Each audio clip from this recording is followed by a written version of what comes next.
যুদ্ধবিরতি চুক্তি মানছে না ইসরায়েল, লেবাননে আবারও ইসরায়েলি হামলা। ইরানের তাৎক্ষণিক প্রতিক্রিয়ায় লেবাননে ইসরায়েলি হামলার জেরে হরমুজ প্রণালী বন্ধের ঘোষণা ইরানের। আসসালামু আলাইকুম দর্শক, চোখ রাখুন বার্তা নিউজে, সাথে থাকুন সাবস্ক্রাইব করে। দক্ষিণ লেবাননে ইসরায়েলের সাম্প্রতিক হামলার পর গুরুত্বপূর্ণ নৌপথ হরমুজ প্রণালী বন্ধের ঘোষণা দিয়েছে ইরান। দেশটির কেন্দ্রীয় সামরিক কমান্ড খাতাম আল আম্বিয়ার সদর দপ্তর এই সিদ্ধান্তের কথা জানিয়েছে।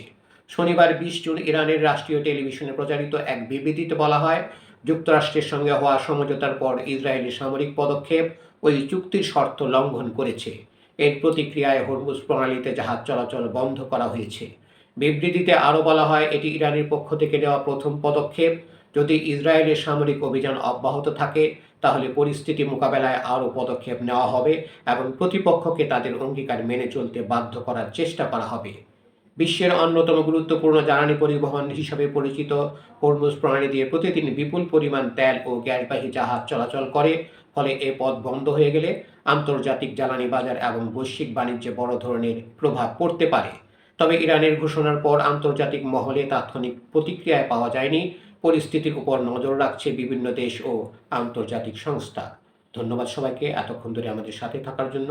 আরও সংবাদ পেতে আমাদের বার্তা নিউজ চ্যানেলটি সাবস্ক্রাইব করে সাথেই থাকুন।